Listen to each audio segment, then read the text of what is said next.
எங்கள் அம்மா ஸ்டைலில் ஒரு வடை மோர் குழம்பு எப்படி செய்கிறதுன்னு பார்க்கலாமா? அதுக்கு தேவையான பொருள் வந்து இவ்வளோ பருப்பும் ஊற வச்சுருக்கேன் நான். அது கூட நல்லா ஒரு ஸ்பூன், பெரிய ஸ்பூன் அளவுக்கு கொத்தமல்லி, காரத்துக்கு தகுந்த அளவுக்கு காஞ்ச மிளகாய், ஒரு 5-6 பல்லி பூண்டு, கொஞ்சம் பெருங்காயம், ஒரு 1/4 ஸ்பூன் வந்து ஜீரகம், ஒரு 2 மிளகு, இந்த அளவுக்கு ஒரு கப் அளவுக்கு தேங்காய், மஞ்சத்தூள், உப்பு, கூட பார்த்திங்கன்னா நல்லா ஒரு 1/2 லிட்டர் அளவுக்கு மோர். தயிராக வச்சுக்கக்கூடாது, நல்லா மோராக கலக்கிடணும். லைட்டான ஒரு புளிப்பு இருக்கணும், ரொம்ப புளிப்பு இருக்கக்கூடாது, புளிப்பு இல்லாமல் இருக்கக்கூடாது, லேசான புளிப்பு இருக்கணும். அவ்வளோதான். இதெல்லாம் அரைச்சிட்டு வந்துட்டு உங்களுக்கு தாளிக்கும் போது காட்டுறேன். குழம்பு தாளிக்கிறதுக்கு ஒரு பாத்திரத்தில் எண்ணெய் விட்டு கடுகும் கொஞ்சோண்டு ஜீரகமும் போட்டு பொரியட்டும். கடுகு பொரிஞ்சதும் ஒரு கை அளவுக்கு சின்ன வெங்காயமும் கருவேப்பிலையும், பெரிய வெங்காயம் போடுறதுனாலும் போட்டுக்கலாம், ஒரு வெங்காயம் நல்லா நீளமாக நறுக்கி போட்டுக்கோங்க. இது கூட ஒரே ஒரு சின்ன தக்காளி ஆட் பண்ணிக்கலாம். ஆட் பண்ணிவிட்டு கொஞ்சம் லேசாக வதங்கினா போதும். தக்காளி நல்லா மசிய வதங்கணுன்ற அவசியம் இல்லை.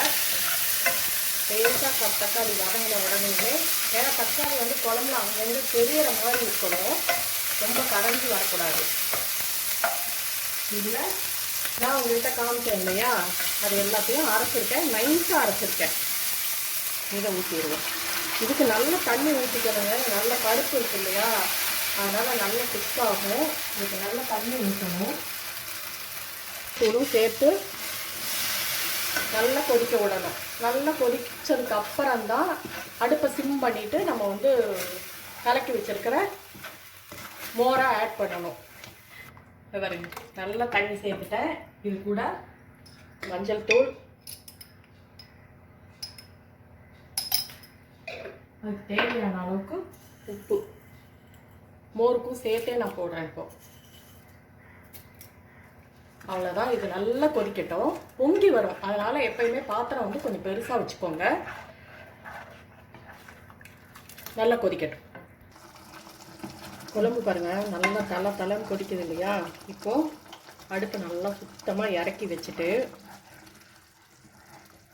அதுக்கப்புறமா நம்ம கலக்கி வச்சுருக்கிற மோரை ஊற்றணும். ரொம்ப சூடு இருந்தால் மோர் பிரிஞ்சிடும். இதை கலக்கி விட்டு கொஞ்சம் அப்படியே சிம்லேயே இருக்கட்டும், கொஞ்சம் சூடு ஆகணும். ஆனதுக்கப்புறமா இறக்க போகிற டைமுக்கு முன்னாடி நம்ம சுட்டு வச்சுருக்கிற வடையை வந்து இதில் போடணும். இவ்வளோதாங்க. இப்படி நல்லா நுரக்கட்டி இப்படி இந்த மாதிரி வரும்போது நாம் வந்து வடையை போட்டுடலாம். நீங்கள் வடை போடலைன்னா குழம்பு கொஞ்சம் திக்காக வச்சுக்கோங்க. வடை போட்டால் குழம்பு கொஞ்சம் தண்ணியாக இருக்கட்டும். நான் வந்து எப்பயுமே எப்படி என்ன பண்ணுவேன்னா, வடை போடுறதுல இப்படி லேசாக ஒரு ஓட்டை போட்டு போடுவேன், சீக்கிரமாக ஊறுன்றதுனால. இதை போட்டுட்டு ஒரு 5 மினிட்ஸ் கழித்து நம்ம குழம்பு இறக்கணும்னா சரியாக இருக்கும். உங்களுக்கு வடையாக போட வரலைன்னா கூட சின்ன சின்ன உருண்டையாக போண்டா மாதிரி கூட போட்டு போடலாம், அதுவும் நல்லா தான் இருக்கும். ஆக்சுவலாக வடை மோர் குழம்புனா இப்படி தான். இந்த குழம்பு இன்றைக்கி சாப்பிட்றத விட நாளைக்கு ரொம்ப டேஸ்டியாக இருக்கும்னு வச்சுக்கோங்களேன். அவ்வளோதான், குழம்பு ரெடி. இது போட்டு ஒரு 5 மினிட்ஸ் கழிச்சு இறக்குனா சரியாக போச்சு. மேலே வேணும்னா நமக்கு இஷ்டம் வேணும்னா கொஞ்சம் கொத்தமல்லி தலை தூவிக்கலாம். அவ்வளோதான். வடை நார்மலாக நம்ம எப்பயும் செய்கிற வடை தான், இதில் ஒன்றும் ஸ்பெஷல் கிடையாது. அவ்வளோதான்.